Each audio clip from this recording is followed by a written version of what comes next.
Now, Kim, Secretary of State Marco Rubio saying that this is now the 10th American to come home under the new Trump administration since he took office. How big of a win is this for the Trump administration, given, of course, we didn't show you is part of his statements towards President Putin, thanking him for allowing this to also happen?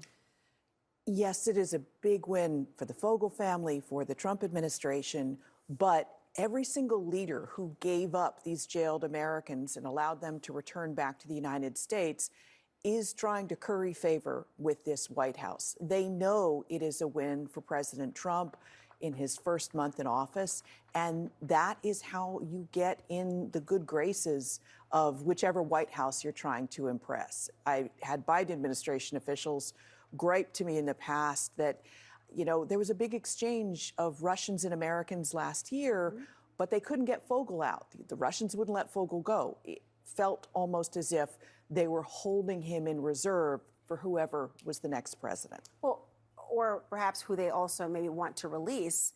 Any insight as to why they would have held off? Surely they could have released him sooner. And I'll read this before you answer. The National Security Advisor, Mike Waltz, saying this release is, quote, a show of good faith from the Russians and a sign we are moving in the right direction to end the brutal and terrible war in Ukraine.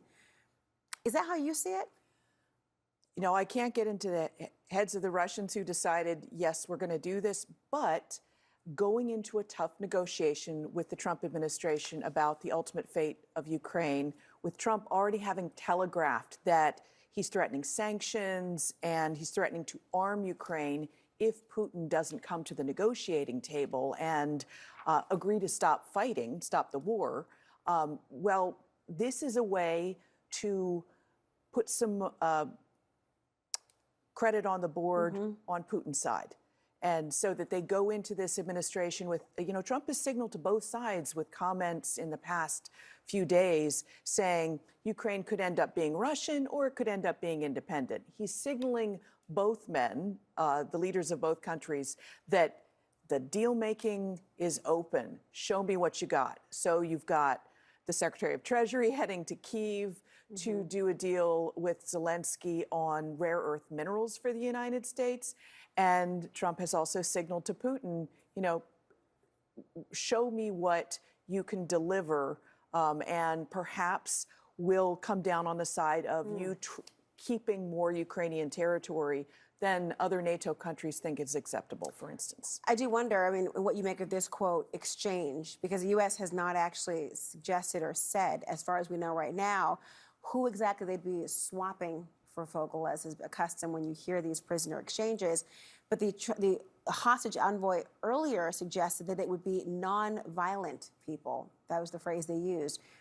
Any insight as to why, in addition to what you're talking about, is it normal to have a release without an exchange already detailed in public?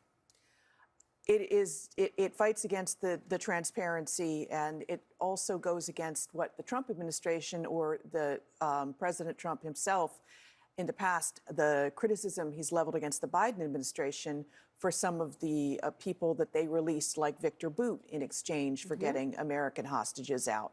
So by saying that this was a nonviolent person, maybe it was a person who'd been jailed for financial crime or we have no idea.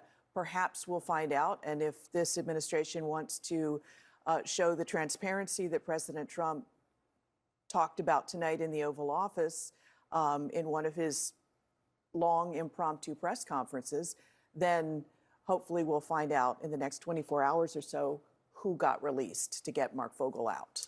We will see. And I don't know that we'll hear the word Putin in the same sentence as altruistic in this endeavor. We'll see what the strategy behind all of this will be. Kim, thank you so much.